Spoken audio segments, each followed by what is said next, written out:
Alright, ladies and gentlemen, it is the start of our Sicilian defense. We're going through the Najdorf variation. I've elected to start with this one. This is the sharpest knife in the box.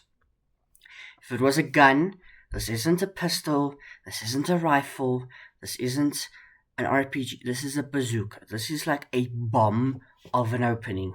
It is so complicated. So we're going to have a look at it. We're going to the live board now, or to my board. This is what the Najdorf variation of the Sicilian looks like. How did we get here? Well, we got you like this as we go backwards. E4, C5, knight F3, D6, D4. We spoke about this in our introduction, the open Sicilian with D6, okay? Knight to F6, attacking the center pawn, knight to C3, and A6. So, A6 is the characteristic move of the Najdorf variation of the Sicilian defense. And this is the most popular variation of the entire Sicilian defense. People play it because it is so sharp, and there are so many variations. Why are there so many variations? Because it's so heavily explored. I'm going to scroll down here, okay, on my sidebar. You have bishop to E3. Okay, bishop to G5, bishop E2, H3, bishop to C4, F3, F4, G3, A4, bishop D3. I missed that. It's there. Bishop D3. Knight B3, so this, knight B3 and rook G1. Look at all those arrows. Those are all the moves that white can and have played in this variation. That I've got 117,000 games. 117,389 games in the Lichess Masters database. The top game of which is Magnus Carlsen versus Alexander Grishuk. Okay, if we go not to into the entire Lichess database, 22 million games in the entire Lichess database.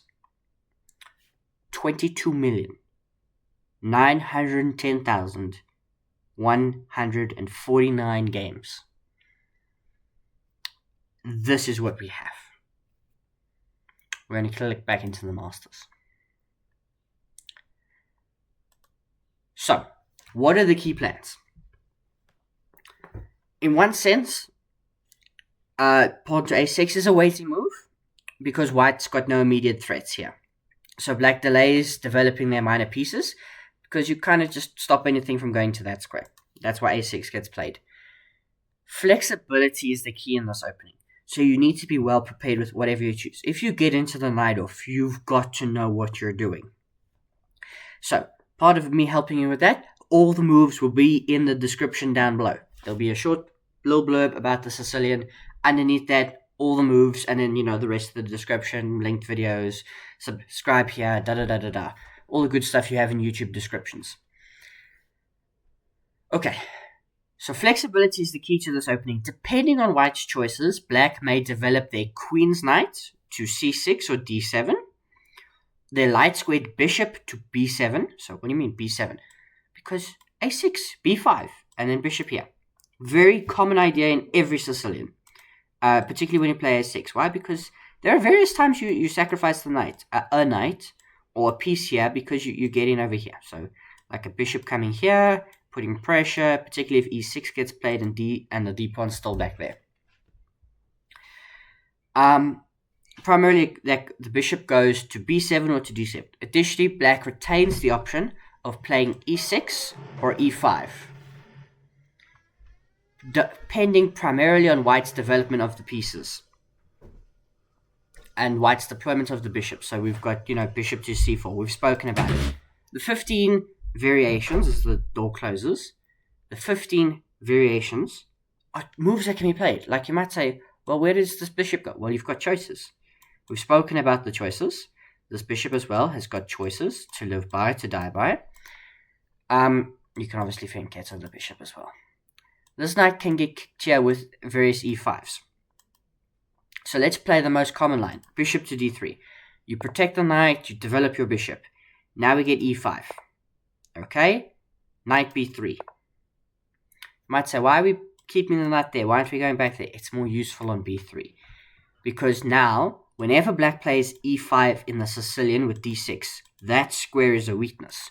You're going to look to control that square. So your queen's going to slide up, you're going to long castle, and you're going to control that square. If you can control one thing, that is it. So this is the English attack of the Najdorf, and it's a brute force, all-purpose attacking setup characterized by white's moves.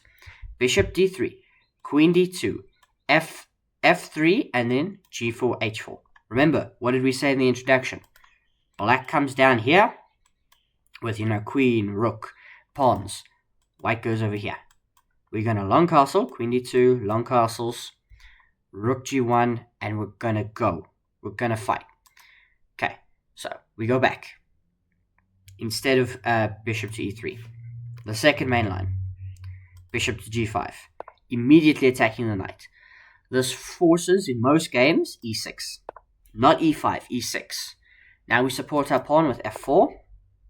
Queen b6, putting pressure on the knight and so hits these two things at the same time, and we play queen d2. We don't care about that pawn. Queen can take the pawn. Rook b1. Queen a3. And we get here. So the queen bothers, but we're now breaking into the black king. Here white has a few choices. The most popular is f5, so pushing the pawn, applying direct pressure to e6, and then black plays some moves. But yeah, so this is the poisoned pawn variation of the Najdorf Sicilian. So when you develop your bishop, the queen comes out and takes your pawn. Poisoned pawn. Makes sense. Okay, what about instead of bishop to g5? The third common line. Quieter, bishop to e2. This is what I've played a lot. And now you still get it. e5. Knight b3. Bishop to e7 rather. Short castles. We don't go long in this variation. We're a little bit quieter. So short castles. And this is a more maneuvering Sicilian where you've got that whole idea of strangling the d5 square. Strangling it. Like it's Thanos. Whoever gets that reference, please, who gets that reference? If you do, please tell me in the comments down below. Otherwise, I made a pointless joke and reference for nothing. F3, and you go for this. You can still bring your bishop out and play queen d2 and, bring a rook to the square and dominate that square.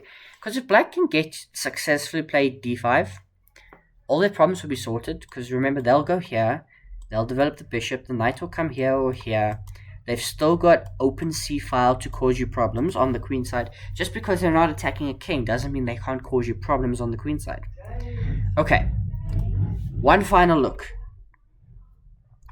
And there are 15 variations. I cannot cover all of them in a video, so you're more than welcome to play in the database. We're just going to look at one final one, H3, the Adams attack. The four most played variations in the Sicilian Najdorf. So H3. And it's a little bit the same, E5. But now, there's a difference. Not knight B3, but knight DE2. Look at that. H5, G3. Bishop to E6, and bishop to G2. And we get this structure. So we've got a knight here, we've fianchettoed. Black's committed to this because they know if white castles, they're in trouble. They've got a ready-made attack of all the stuff to go. So you might still be forced, into this, and long. So this is a far more imbalanced. All from H3, which looks like a nothing waiting move. But, and the order, because I've played the Sicilian, and I've struggled with it, because the order in which you develop your pieces of black has to be so precise. But yeah.